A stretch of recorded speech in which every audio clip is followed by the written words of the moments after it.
Tidak pernah ada waktu Tuhan itu tidak ada. Dia selalu ada. Itulah identitas yang Tuhan berikan tentang dirinya kepada Nabi Musa.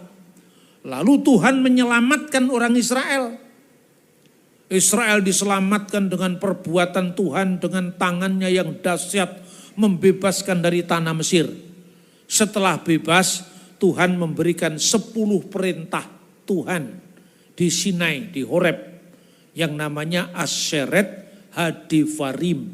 10 perintah Tuhan, maka setelah diawali dengan konsideran Anoki Adonai Elohecha Asher Hoshetika Me'aret Misrayim Mibet Avadim. Akulah Tuhan Allahmu yang membawa engkau keluar dari tanah Mesir, dari tempat perbudakan. Karena ada umat yang oleh Tuhan diminta komitmennya, bahwa Tuhanlah yang menolong engkau, bahwa Tuhanlah yang mengeluarkan engkau dari tanah Mesir. Apa balasanmu? Maka muncullah perintah, Lo yihye leha Elohim akhirim alpanai. Jangan ada padamu ilah-ilah lain di hadapan hadiratku. Itu bentuk komitmen. Jadi untuk Tuhan monoteisme itu tidak penting untuk apa. Benar tidak? Kita jungkir balikkan pemikiran orang yang selama ini mengejek kekristenan itu. Ganti mengejek dirinya sendiri. Oh ternyata saya tidak tahu apa-apa kan itu kan. Kok kayak penting sekali, makanya saya balik. Mana pentingnya? Ketika tidak ada yang lain kecuali Tuhan. Apa butuh 1, 2, 3? Tidak butuh. Nah saudara-saudara, jadi Tritunggal itu bukan berbicara tentang jumlah. Jumlah sudah clear. Orang Israel itu beda dengan bangsa-bangsa lain yang menyembah berhala. Orang Israel itu 3 kali dalam sehari mereka harus mengucapkan Shema. Shema itu artinya dengarlah. Shema Yisrael Adonai Eloheinu Adonai Echad. Dengarkanlah wahai Israel, Tuhan Allah kita Tuhan itu esa. Ketika Yesus ditanya hukum mana yang paling utama dari semua hukum yang ada, dikutiplah Shema Yisrael ini di dalam Markus pasal 12 ayat 29. Clear. Tapi yang namanya Shema ini bukan sekedar menghitung. Setelah itu ada hukum etis. Hukum etisnya berbunyi apa? Kasihilah Tuhan Allahmu dengan segenap hatimu dan dengan segenap kekuatanmu dan dengan segenap akal budimu. Dan kasihilah sesamamu manusia seperti dirimu sendiri. Jadi monoteisme tingkat pertama itu namanya monoteisme bilangan. Numerical monotheism. Monoteisme yang sekedar menghitung 1, 2, 3 itu setingkat monoteisme setan. Jadi ketika setan itu manjat-manjat pohon jambu, pohon rambutan, terus mendengar orang nyanyi-nyanyi Allah itu esa, Allah itu esa. Setannya bilang, wis seru mas, kan biyen kalau itu. Gitu aja kok diulang-ulang. Ya toh? Kalau sekedar ngomong begitu, setan sudah tahu itu. Maka ditingkatkan jadi monoteisme yang sekedar mendeklar keesaan tanpa perbuatan. Makanya surat Rasul Yakobus ya, memberikan contoh monoteisme setan itu iman tanpa perbuatan. Kan begitu. Masa cuma berekrar Tuhan itu esa, kelakuanmu seperti apa? Karena iman tanpa perbuatan itu mati. Maka ditingkatkan yang kedua, apa yang dicontohkan oleh Rasul Yakobus? Abraham. Abraham kan diutus Tuhan, pergilah kamu dari rumah bapakmu ke suatu tempat yang akan kutunjukkan kepadamu. Dia belum tahu alamatnya loh. Oleh kalau Anda belajar sejarah Timur Tengah kuno, milenium kedua sebelum Masehi, itu pusat peradaban, pusat moneter itu Mesopotamia. Ketika Israel belum terbentuk waktu itu, disuruh pergi ke negeri yang belum ada, ke negeri yang masih akan ditunjukkan Tuhan Tapi Abraham berangkat karena imannya tadi. Makanya Abraham dibenarkan. Dia beriman pada firman Tuhan dan dia berangkat karena imannya itu, berbuat karena imannya. Tapi kalau iman tanpa perbuatan, kamu hanya mengenal konsep Allah itu sah. Tapi Abraham beriman sekaligus berbuat, dia bertindak. Iman yang berbuat. Maka Abraham berangkat meninggalkan negerinya, Ur, ke Haran, kemudian sampai pernah ke Mesir, istrinya disukai oleh penguasa Mesir saat itu, sampai kemudian ke tanah yang akhirnya disebut Kanaan atau tanah perjanjian. Itulah iman Abraham. Iman Abraham itu disebut iman etis. Kalau yang pertama itu numerical monotheism, atau lebih lengkapnya disebut sebagai the satanic numerical monotheism, monoteisme setan yang bersifat bilangan. Yang kedua, the Abrahamic ethical monotheism. Jadi monoteisme etis Abraham. Dia berbuat sekalipun dia belum tahu. Dia bertindak sekalipun belum tahu apa yang menjadi dasar tindakannya, kecuali imannya kepada Tuhan. Nah, dua wilayah ini sudah lewat bagi iman Kristiani. Maka wilayah yang terakhir itu yang disebut Trinitarian monotheism. Trinitarian monotheism itu apa yang dikatakan penyingkapan rahasia yang didiamkan selama berabad-abad. Ketika Yesus pertama menyingkapkan, baptiskanlah mereka dalam nama, bentuk tunggal, Bapa, Putra, dan Roh Kudus. Jadi Bapa, Putra, dan Roh Kudus, dia yang esa itu. Maka sebetulnya ketika kita membaca kitab suci, mulai dari kitab Torah, kitab Taurat, kita sudah menemui Allah menciptakan segala sesuatu dengan firman-Nya dan Roh Kudus-Nya. Pada mulanya Allah menciptakan langit dan bumi. Kejadian pasal 1 ayat 1. Di sini digunakan kata Allah, Elohim. Pada mulanya Elohim menciptakan langit dan bumi. Bereshit bara Elohim et hasamayim be et saaret. Dan bumi itu belum berbentuk. Vehaaret hayetah tohu wa bohu. Vehosek dan kegelapan alpenetehom menutupi samudra raya. Viruah Elohim dan roh Allah melayang-layang merakefet alpenehamayim di atas permukaan air. Allah, roh Allah. Yang ketiga, wayomer Elohim, dan berfirmanlah Allah, jadilah terang, maka terang itu jadi. Ini bentuknya naskah laut mati. Ini naskah berasal dari abad pertama sebelum Masehi. Itu coba lihat ya. Itu yang bolong itu kan perkamennya rusak itu. Baru ada tertulis Elohim et hasamayim ve et haaret. Ini sama dengan huruf Ibrani yang ada di sampingnya. Jadi naskah Alkitab itu tersimpan ribuan tahun utuh sampai hari ini. Ini ada cacatnya sedikit, Bereshit baranya hilang, tapi naskah Masoretik lengkap dari abad 10 setelah Masehi. Terjemahannya dalam bahasa Aramaik, bahasa Latin, bahasa Aram, baik itu dari pihak Yahudi, pihak Kristen, pihak Samaria. Kita juga punya Taurat Samaria. Orang Samaria yang cuman kita kenal perumpamaan orang Samaria yang baik hati itu sampai sekarang masih eksis di wilayah Nablus. Dulu namanya Neapolis, 30 km dari Bethlehem. Jumlahnya di seluruh dunia hanya sekitar 600 orang.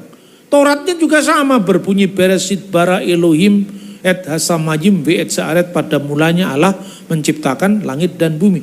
Jadi Allah menciptakan bersama dengan firman Allah dan roh Allah. Nah, kenapa disebut roh Allah? Ya karena rohnya Allah. Kenapa disebut berfirman Allah? Karena firmannya Allah. Berarti Allah dan firmannya dan rohnya itu satu. Itulah Tritunggal.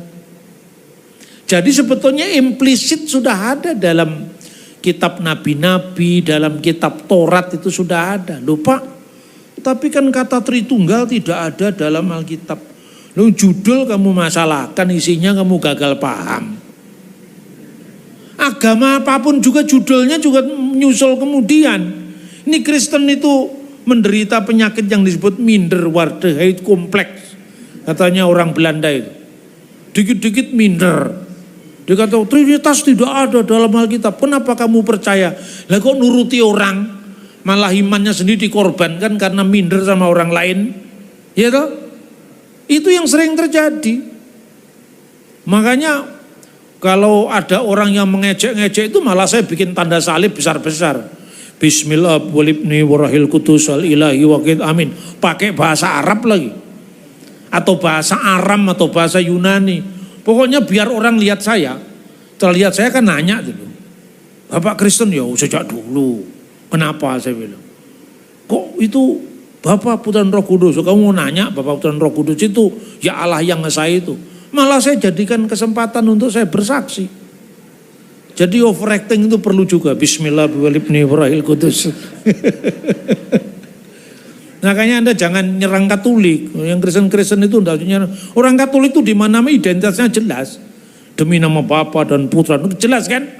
Kalau Kristen kan nggak ada tanda salibnya, yang Protestan kan nggak kelihatan kalau dia Kristiani apa tidak. Orang Katolik atau orang Ortodoks kan jelas itu. Demi nama Bapa dan Putra dan Roh Kudus. Kalau di Katolik Kristus Timur Allah yang esa. Itu pengalaman iman, Saudara. Pengalaman iman itu mendahului rumusan.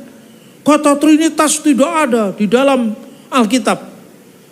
Sama juga kata tauhid nggak ada dalam Al-Quran, sama. Judulnya juga nggak ada kan. Judul itu adalah merupakan formulasi, bagian dari formulasi iman yang dialami sebelumnya. Nah saudara-saudara, implisit perjanjian lama bicara tentang Tritunggal. Satu contoh misalnya. Kejadian pasal 1 ayat 1 sampai dengan 3. Mazmur pasal 33 ayat 6. Oleh firman Tuhan langit dijadikan. Oleh nafas dari mulutnya segala bala tentaranya.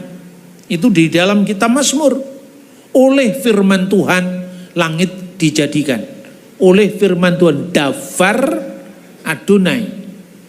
Oleh nafas dari mulutnya itu ruah. Ruah itu roh. Dan dengan roh dari mulutnya, dari dirinya, langit itu telah dijadikan. Itu Mazmur.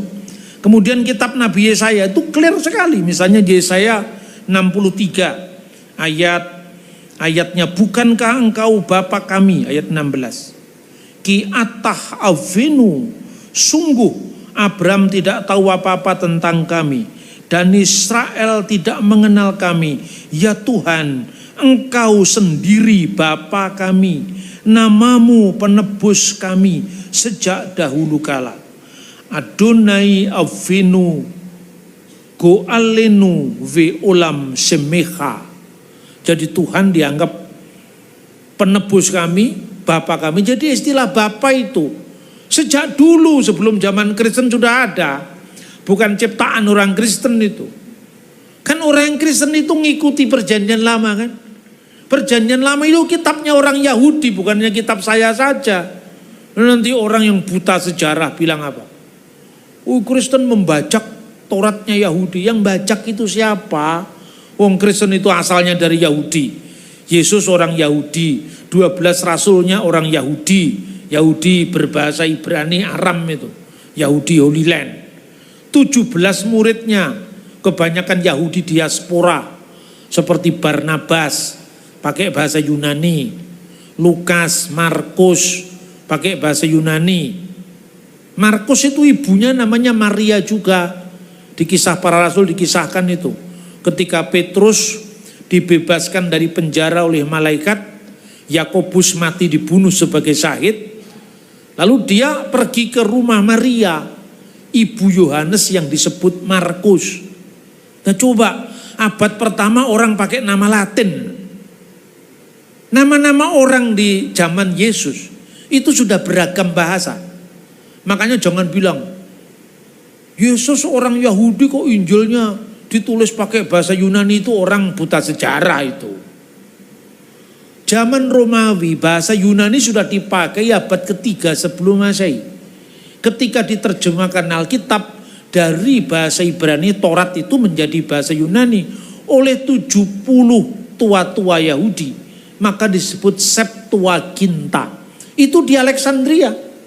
Anggota umat Kristen pertama yang disebut kaum Nasrani yang di Yerusalem, uskup pertamanya Yakobus Rasul, saudara Tuhan, itu sudah memiliki dua umat yang golongan Yahudi dan golongan Yahudi diaspora.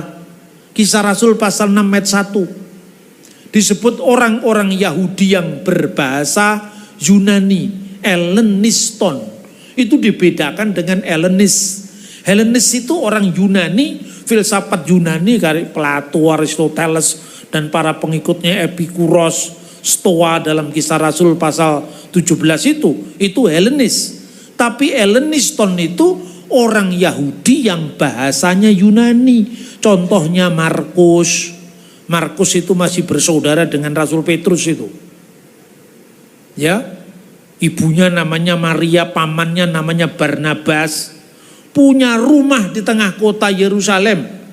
Rumahnya dibuat pencurahan Roh Kudus, nampung 120 orang. Loh, bangsa Israel terjajah kok punya rumah di tengah kota 120 orang, kata rumahnya ruang atasnya. Biasanya orang yang punya duit orang Yahudi diaspora. Makanya ada orang Yahudi yang berbahasa Yunani dan orang Ibrani. Orang Ibrani orang Yahudi yang berbahasa Aram. Contohnya Petrus, Andreas, Bartolomeus, itu yang Yahudi, bahasa sehari-harinya bahasa Aramaik. Maranatha, Hakaldama, Eli, Eli lama sabaktani, Evata, itu dipakai sehari-hari. Makanya Petrus itu satu orangnya namanya 3 bahasa. Simon itu bahasa Ibrani, Kefas itu dari Kefa bahasa Yunani, Petrus bahasa Aram, Petrus bahasa Yunani. Itu beragam, satu orang pakai 3 bahasa namanya. Kayak saya itu Bambang, Jawa Mataram itu. Zaman kerajaan Balitung abad 10 ketika Ramayana diterjemahkan belum ada nama Bambang. Nama saya bisa dilacak. Nama-nama orang Jawa abad 10 itu Anda baca Prasasti Matiasih, Prasasti Balitung, Sigaligi Mawayang Buat Yang, Macarita Bima Yakumara. Itu nama orang Jawa abad 10 itu namanya Galigi, Mamuk Mabanyol, Mamuk Melawak, Kicaka Macarita Ramayana. Kicaka nama orang, bercerita tentang Ramayana. Nama orang di abad ke-10 itu si Mamuk, Ki Jaluk, Ki Caka, itu nama orang. Menjadi Sukoco itu nama Jawa baru Mataram zaman Sultan Agung. Gitu loh, nama Bambang. Nama Bambang itu mungkin dari bahasa Sanskerta, Bamba. Yang artinya anak dari, keturunan dari. Ang itu kata sambung seperti bahasa Tagalog. Itu bahasa Nusantara asli. Jadi Bamba Ajadwipa, keturunan Ajadwipa, karena ada kata sambung ang, jadi Bambang Ajadwipa. Itu bisa dilacak zaman kerajaan Mataram. Baru ketika masuk pengaruh Arab, baru mulai ada kata Nur. Ya toh? Tapi Sanskertanya tidak hilang, Sena, Nur, Sena, itu 3 bahasa. Artinya saya lahir dari masyarakat Jawa yang majemuk dalam budaya dan bahasa. Lain kalau namanya orang Manado, Maria, Magdalena, Marta, semua nama Kristen. Sampai sulit membedakan Maria yang mana.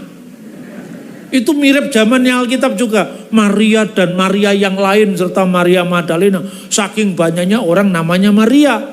Gitu loh saudara-saudara. Nah itu nama Yunani, Ibrani, Aram menunjukkan apa? Keragaman penduduk Galilea saat itu. Plus bahasa Latin coba. Bahasa Latin itu bahasa administrasi kerajaan Roma saat itu. Makanya nama aslinya Yohanan. Di Yunani kan jadi Yohanes. Nama Latinnya Markus. Maka ketika Petrus pergi ke Roma, penerjemahnya Markus. Karena itu cocok dengan namanya. Namanya Latin, perginya ke Roma. Benar nggak? Masuk akal apa tidak? Masuk akal toh? Masuk akal kita semua. Kita pinter semua kok. Yang suka menyoal itu kan referensinya kurang banyak. Kita ini baru mengenal huruf abad ke-4 Masehi.